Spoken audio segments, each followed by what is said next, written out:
All right, Tennessee Titans fans, it's that time of year.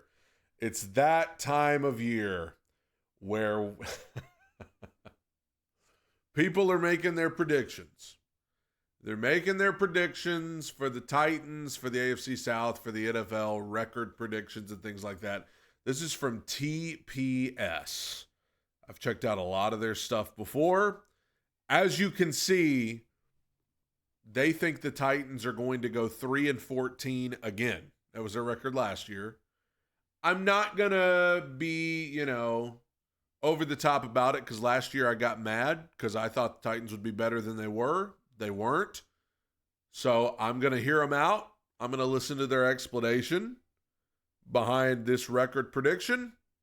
And let's give it a look. See Titans, 3-14. The Titans made the right choice to take Cam Ward with the first overall pick. But, they didn't really make many notable splashes in free agency in order to upgrade the roster. They're taking...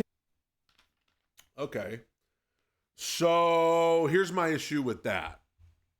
Last year they did. Last year they made a bunch of splashes. I mean, we all remember Ridley, Snead. I'm not going to list them all again. We've talked about it till we can't talk about it anymore. But last offseason, they did that.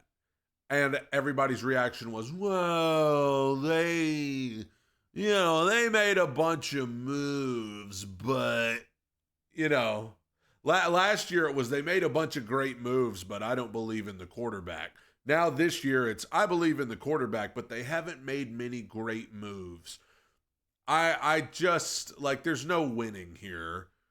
I understand the Titans haven't made the flashiest moves this offseason, but, they've signed a bunch of veteran players, players like Xavier Woods, players whose names you've heard a million times that are just there. But, I think last year proved just going out and treating it like a Madden franchise and signing every free agent you can, that's not a recipe for success. You want to build your team through the draft, you got to build your team through the draft. Their time rebuilding a flawed roster around Ward, and a year of growing pains is going to be necessary for Brian Callahan's group. Washington Commanders. Oh, that's 11-6. Okay. Well, I want to see the predictions for the other teams in the AFC South. Since they went from T to W, I'm guessing we're in alphabetical order. I saw the Texans there. Okay, 10-7 for the Texans. Before I get into seeing the predictions for the other teams in the AFC South here, I'm not going to argue with it. I mean, I don't think there is much reason for people to believe in the Titans to do anything right now. I don't think you're gonna. I don't think you're gonna see many people predicting the Titans to go 10-7 and go on a run. You have the unknown of a new quarterback and assuming there'll be growing pains. The roster is slowly getting better, but it's going to take time. So I'm not going to argue with people that think the Titans are going to be bad again. I mean, it's not like last year where you're going to sit here and beat the table and throw stuff, because last year we made all those moves. We spent all that money. It was like, well, I have reason to believe we're going to be pretty good. This year, I understand if people don't exactly feel that way, but it just is kind of annoying when it's like, oh, well, they haven't made any flashy moves. It's like, okay, who has? There's been a couple of big signings here and there, but I don't know. That seems lazy. Texans, 10-7. The Texans remain far and away the most complete team in the AFC South and should have very little issue cruising to a third straight division crown. Beating up on their divisional foes will help the win count, but we're worried about a schedule that features the AFC West, NFC West, plus the Ravens and Bills. Indianapolis Colts. Oh, wow. I kind of agree about Houston. On paper, they should still far and away win the division. I think that's a given. I do think their offensive line is going to be worse. And I think CJ Stroud's going to have a hard time because of that. But they have a lot of talent with all of their receivers and everything. I think, their defensive front. The Texans should win the AFC South. I think 10-7 actually feels about right. Because of their schedule and everything. Now, I will say, if the Texans were to go 10-7, if the Colts, Jags, or Titans could just figure it out and go on a pretty miraculous run, I mean, that's not like out of reach. It's not like they're going 13-4 and there's no chance you can catch them. 10-7's catchable. Listen to about the Colts. 6-11. The Colts have the talent to be a playoff contender, but If I hear that every year, it does not matter who's on their roster.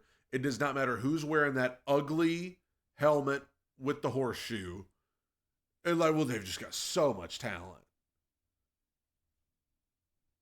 I mean, every team in the NFL's got talent. Like, you could say that about all 32 teams. I mean, these guys are NFL caliber players. Of course they've got talent. But like it's like the same storylines about the Colts every year. Well, they've just got all this talent. Gosh. Okay, fine. They've got all this talent. Where? it comes down to the performance of Anthony Richardson, or Daniel Jones, if the latter can have a career-saving season Sam Darnold style. Yeah, we're just not really buying the QB room this year, but playing in the AFC South... Well, that's an improvement. I mean, that's an improvement, honestly, because for some reason they were buying it last year, and now they're just coming back in and acting like they knew all along. It's like, no, last year y'all were declaring that Anthony Richardson was going to be a Hall of Famer. Every one of y'all. Now you're like, well, we're not buying it now. It's like, dude, some of us were never buying it. South means a few extra wins that'll keep them out of the bottom five. Let me look at their schedule here. If I'm giving my unbiased, completely honest prediction for the Colts, what did they say? 6-11? I would say 0-17. Territory. Jacksonville Jaguars 5-12. The arrival of Travis Hunter will make the Jaguars something that they weren't last year. Watchable and semi-entertaining. But man, look at the Jags opponents from weeks 2 to 7. Oh boy, Bengals, Texans, 49ers, Chiefs, Seahawks, Rams. That's a brutal stretch. 0-17. At Cincinnati versus Houston, at San Fran versus Kansas City versus Seattle, and versus Rams. It's not exactly a stretch to think that the Jags will be 1-6 or 2-5 heading into their Week 8 bye. Kansas City Chiefs 13-4. Okay, well, I mean, it's funny. After all those years of everybody saying, man, the AFC South, they're getting better. The AFC South's cooking. AFC South's kind of dookie again, you know? Like, Titans are clearly rebuilding. Colts can't figure out the quarterback position. Jaguars are dookie.